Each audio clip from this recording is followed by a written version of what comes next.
God, welcome back, guys, to Sound of Manchester. This is your host Prathamesh, and I'm delighted to say we are a panel of four once again. And it's Anurag, Kushagra, and Mihir after a long time joining us today. Mihir has been busy coaching other kids about football, and so it's a delight to have Coach Mihir back again.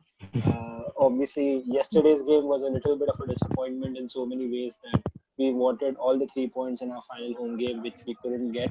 Mason Greenwood's equalizer in the second half was probably the only bright moment of the game, and that meant that he is now level on goals with Ryan Kidd, Wayne Rooney, and Jost with 17. That is the highest tally for a teenager, and he looks that he is a favorite to beat that tally by the end of the season.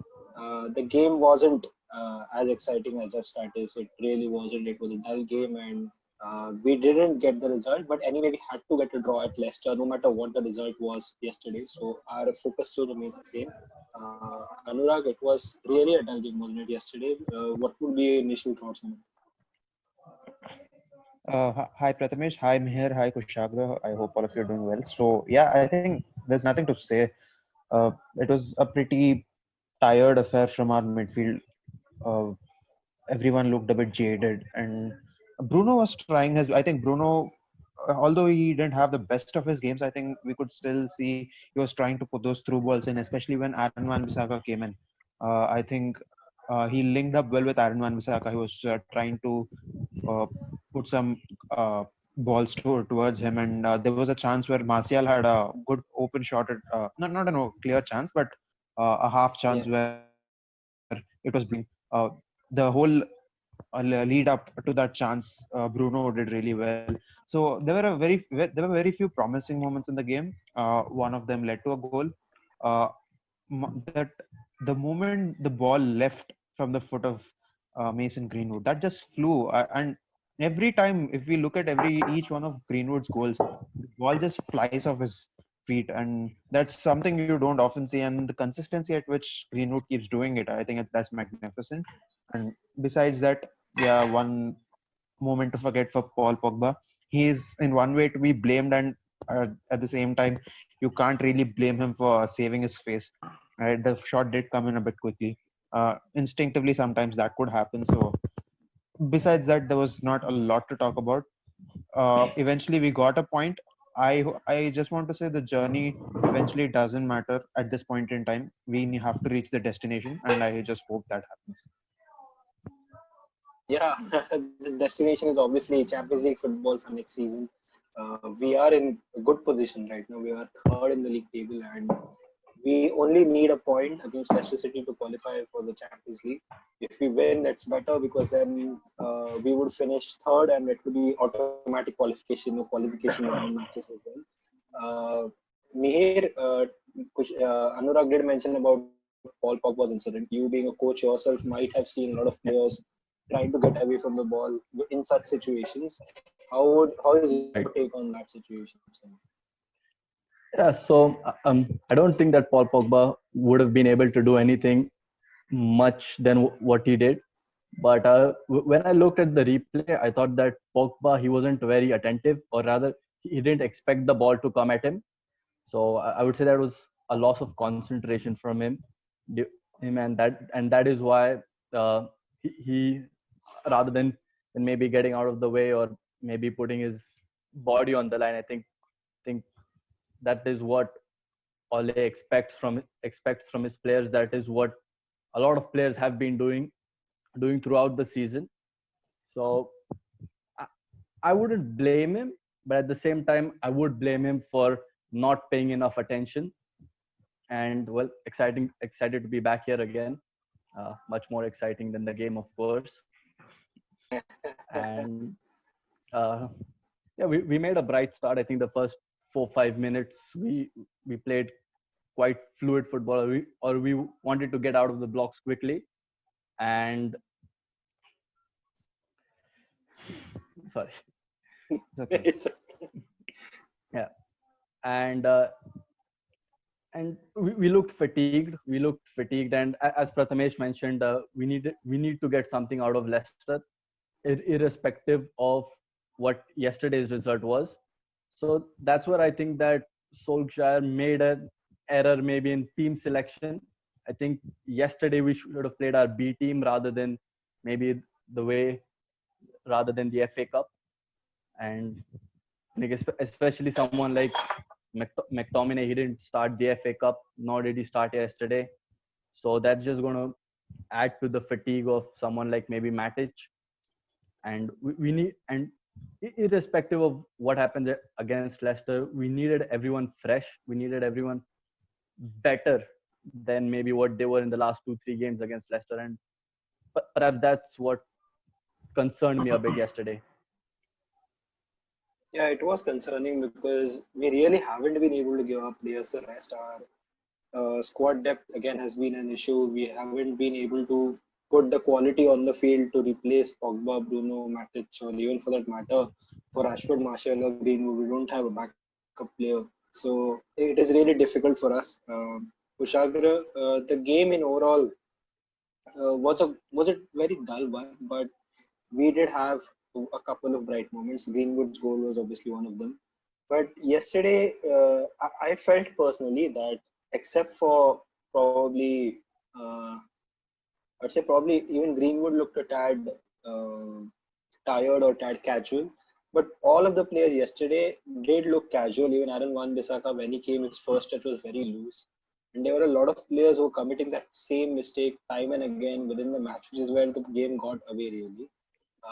What do you put that down for? I mean, why would you think that happened yesterday? I I I was struggling myself to actually answer that as well. So I think at this point, Scott McTominay must be thinking, what do I need to do to actually start a game? Because the way Matic played, first of all, the way Matic plays against Chelsea, and then the way Matic plays today, and yesterday for that matter, and also the way Matic has been playing over the past 2 games as well prior to the Chelsea match. On an average, yesterday I was counting, he took 5 touches per pass. That's 5 touches. So, and he makes the same pass that you could make it had you not taken those 5 touches, had you just passed it the first time. Yeah. It's a pass, it's a 2-yard pass still. It's not like if I'm taking 5 touches, I'm pinging 30 yards. It's still a 2-yard pass, and he'll take 5 touches, he'll go left, then come back to the center, then go right, come back to the center. And it's just so slow.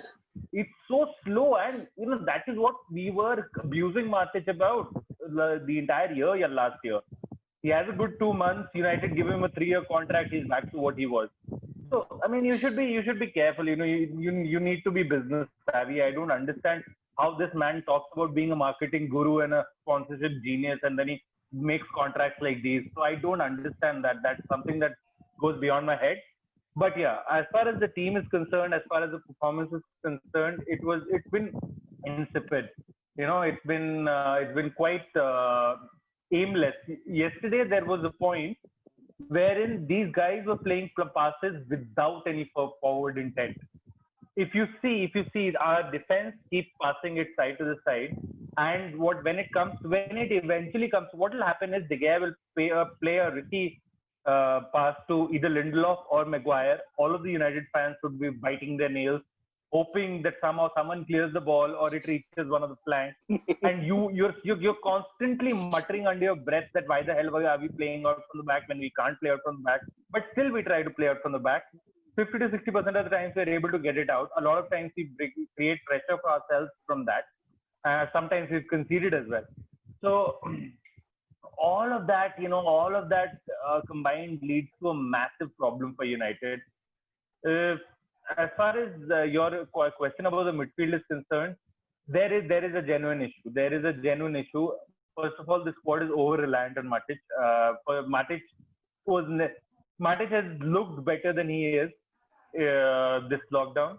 He has seemed more important than he is in this lockdown, because the difference of quality between at the level at which we have that Pogba and Fernandes are playing, Matic is nowhere near, and none of our holding midfielders are anywhere near that level. And the person required to complete that triumvirate, that's what we are desperately looking for. That's what we are seeking in Matic or Fred or McTominay or whosoever, if we do end up bringing someone. So the problem is still with the midfield. The problem, and yesterday you saw a problem in defense as well.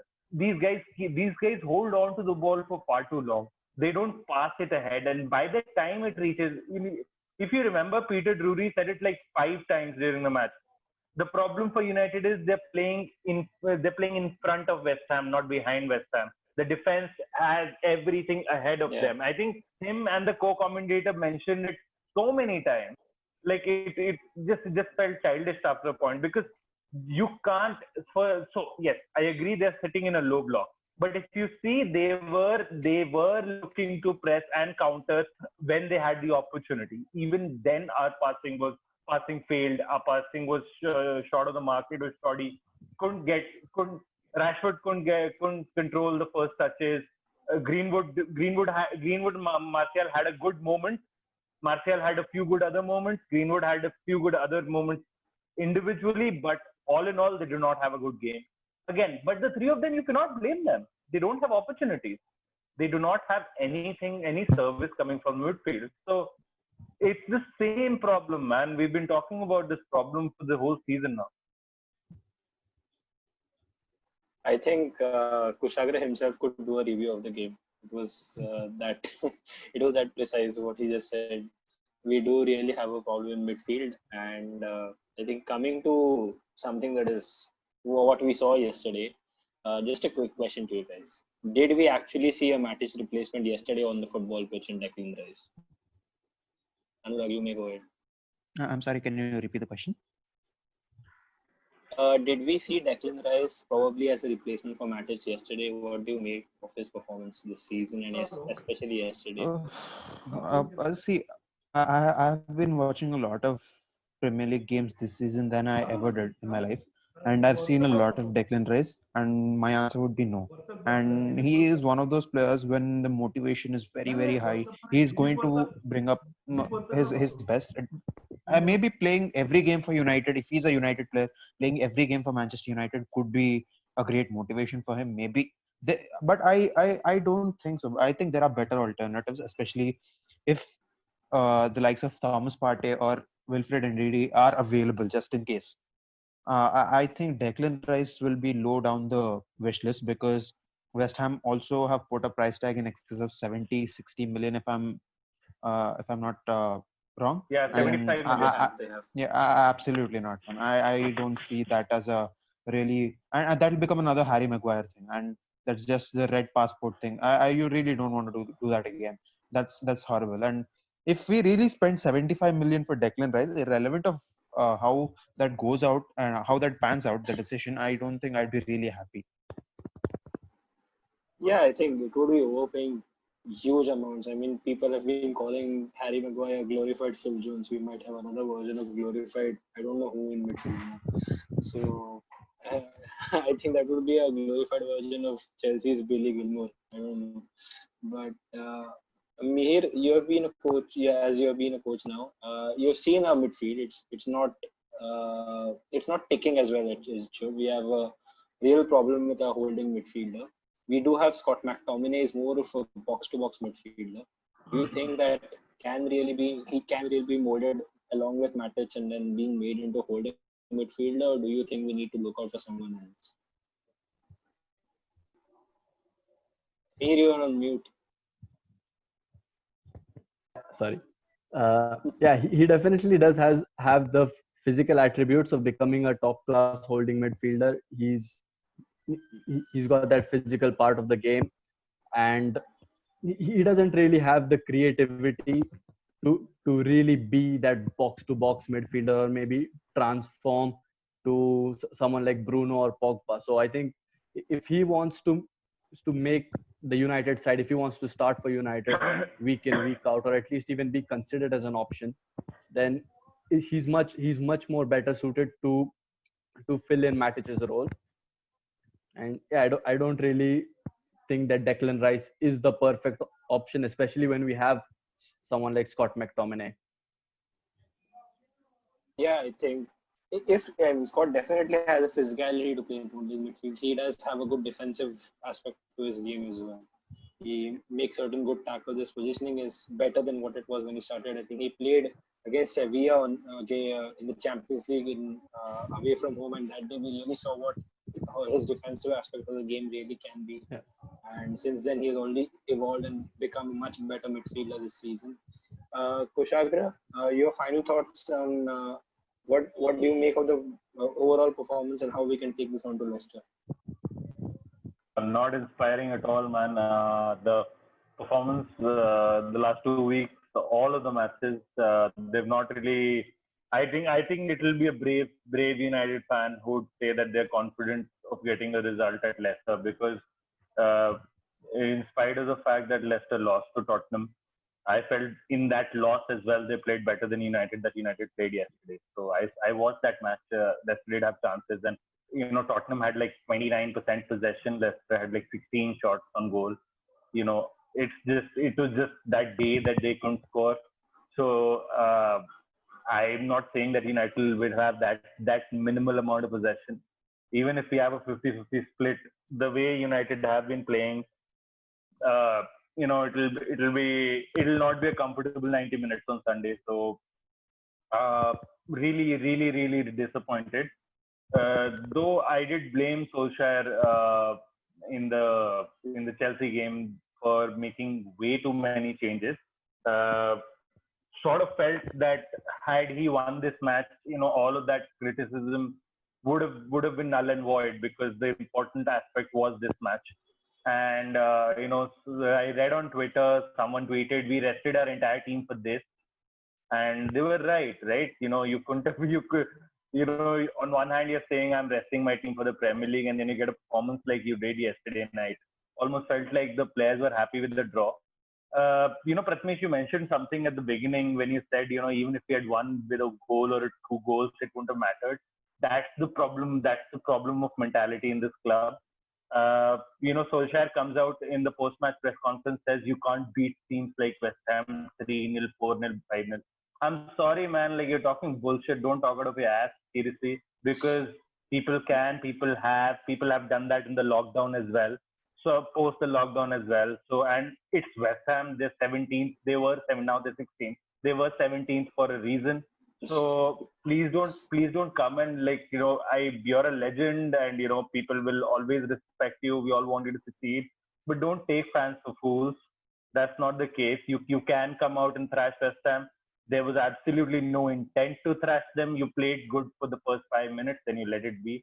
So I didn't feel like he let the team down yesterday. I felt the players let him down.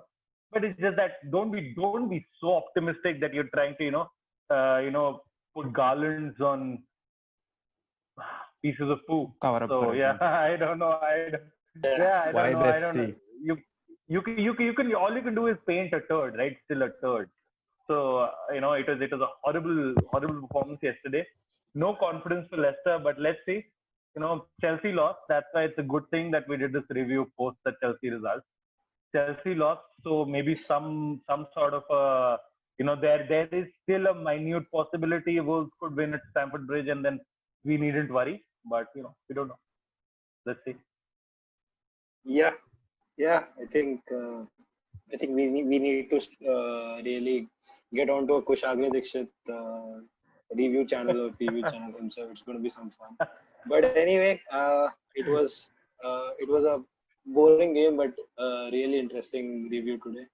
It was great to have all of you guys back in. It's been a while since all of us have been together doing a video, finding a time to really match with each other's availability and then do this. It was really fun to have all of you again. And thank you to all our viewers.